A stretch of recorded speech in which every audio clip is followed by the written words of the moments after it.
Magandang hapon po sa lahat. First time ko lang po magsalita ngayon dahil hindi ko na po talaga makayanan yung aking problemang hinaharap.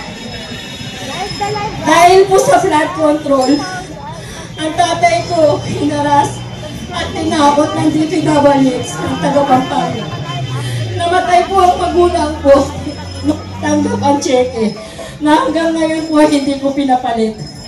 Ang nanay ko po, nasaksihan niya, sinampahan po ako ng expropriation case sa RTC ng Pampanga.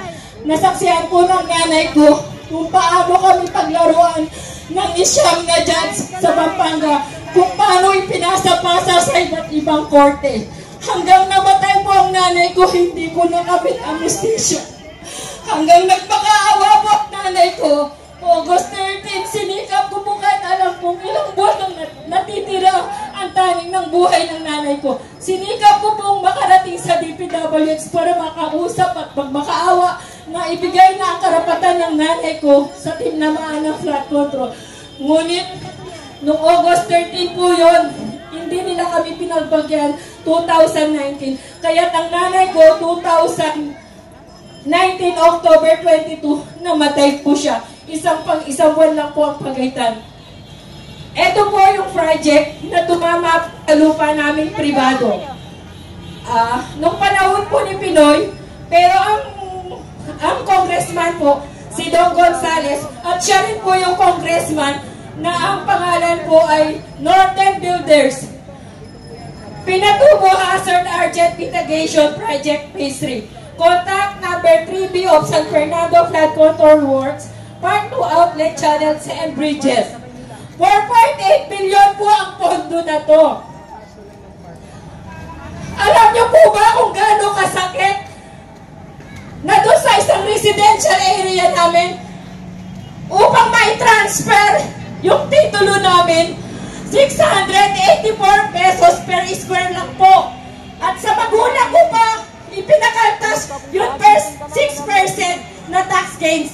So, nag-file po ako ng annulment of sale. Hindi ko rin po nakamit ang justisya dahil ipinagkait po sa akin ang Regional Trial Court. Grabe po. Tapos sinampahan ako ng expropriation case. Hanggang isang na judge. Wala ni isang nag-decision. Puro pananakot ang ginawa sa akin. At gusto nilang i-contempt nila ako sa City San Fernando ng Regional Trial Court. So ngayon po, napakasakit sa akin. Saan kayo makakita ng RTC ng Branch 45 na City of San Fernando? Dalawang judge na humawak na mag-asawang sila Judge Malik ang humawak ng kaso namin. So ine-expect ko po, pinorward nila sa Court of Appeals. 2021 na inorward po daw nila sa Court of Appeals ang aming kaso na expropriation case. Mula 2021, naghihintay po ako kahit anong klaseng notice na galing sa Court of Appeals. Ngunit, wala po ako natatanggap. Pero August 27,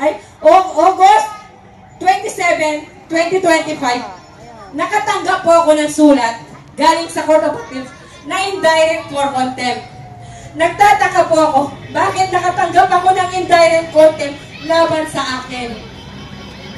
So, tumawag po ako sa Court of Appeals. Bakit po ako may indirect for contempt?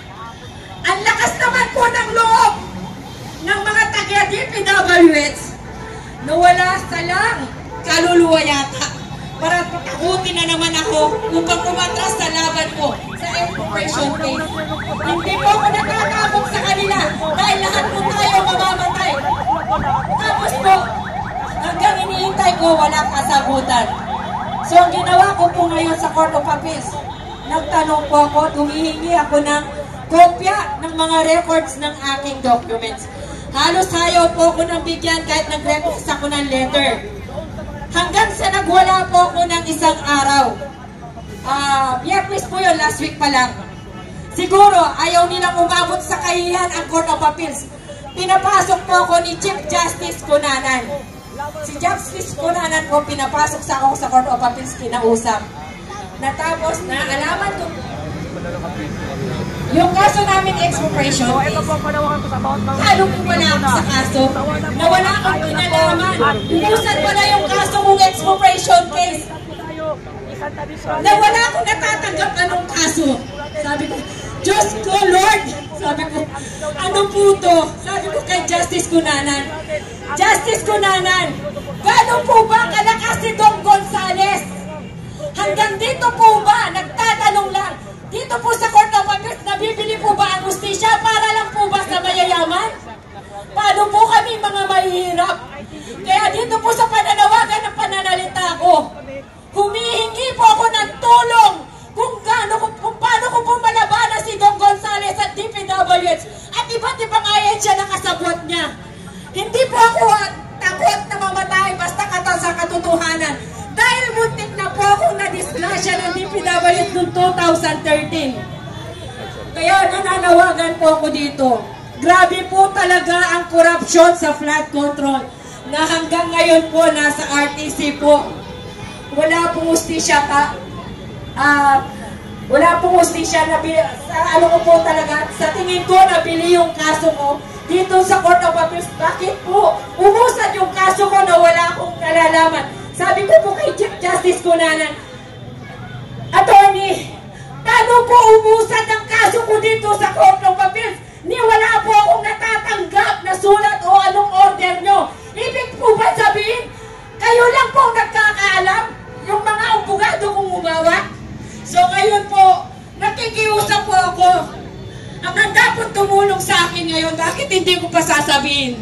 Lumapit po ako ngayon kay Attorney Castillon. Sabi ko, Attorney Castillon, parang awa mo na, tulungan mo ako. Sabi ko po ganun sa kanya, nung Webis lang po ng gabi, doon ko binigay sa kanya lahat ng record ko. Sabi ko, parang awa nyo na sa pamamagitan nyo. Makamit ko sana yung justisya dahil namatay po ang mga magulang ko dahil sa flood control. Kaya sana, Dong Gonzales, nakikiusap ako, bilyon-bilyon yung pera mo. Hindi pa ba sapat namatay ang mga magulang ko at nasaksiyan ng nanay ko sa Court of Appeals? Hanggang ba naman ngayon, sa dito sa Court of Appeals, tinatakot mo ako para umatras ako sa laban mo? Hindi ako natatakot dahil tayo lahat ay mamamatay. Tandaan mo yan, Dong Gonzales. Sana naman magbago ka. Maawa ka naman sa mga tao at kayong mga namumuno sa Supreme Court, sa Court of Appeals. Parang awa nyo na. Bigyan nyo naman ang katarungan ng mga mahirap. Hindi lang sa mayayaman. Yun lang po ang masasabi ko. Parang awa, sana po may mga tao pang handang sumuporta sa akin. Handa ko pong patunayan na marami akong hawak na ebidensya. Yun lang po. Pasensya na po. Gusto ko lang po i-share yung aking karanasan. At alam niyo po ba, kung magkano lang ang gusto nila doon sa lupa namin na tinamaan? 300 pesos per square meter. Grabe! May mabibili pa kayo sa City San Fernando na 350 square meter, 300 pesos per square meter. Tapos yung residential area namin, 684. So, dalawang titulo po yung tinamaan namin. Yung isang-isa, nagsampa ako ng expropriation case. Ay, sila po yung nagsampa ng expropriation case. Yung isa, annulment of sale. Ako po yung nagsampa laban sa kanila. Pero hindi ko po nakamit ang justisya hanggang ngayon po sa Court of Appeals. Yun lang po ang masishare ko sa flood control. Sana po, tigilan nyo na yung pangungurakot sa kaban ng bayan. Maawa na kayo. Yun lang po ang tanging i-share ko po. Maraming salamat po. Dong Gonzales, magnanakaw! Dong Gonzales, magnanakaw! Mga kababayan, yung former congressman na tinutukoy po si Aurelio Dong Gonzales ay congressman dati ng 3rd distrito ng Pampanga. Kung nakasubaybay po kayo sa vlog ko, ako po yung pong nag-expose doon po sa Barangay Suklaban, Mexico, nakagawa-gawa pa lang po ng flood control. Mga kababayan, nire-renovate na, hindi pa tinamaan ng bagyo.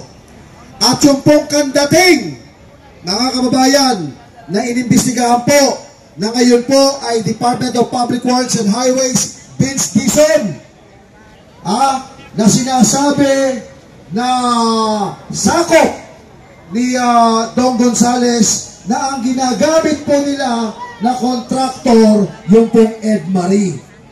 Ako po ay taga Pampanga. Sige nanay, pagtulungan po natin. Kontakin ko po kita mamaya. Again, Dong Gonzales, dapat managot. Alam mo, sa totoo lang, yung mga congressman na yan, hindi naman malakas ang loob niyan. Kung hindi ang mismong presidente, magnanakaw! Tama! Ano ang dapat gawin sa mga magnanakaw? Ali Perez yan! Ni Tambalos-Los! Dapat mag-resign! Resign! Marcos, resign! Marcos resign! Marcos resign! Marcos resign! Marcos resign!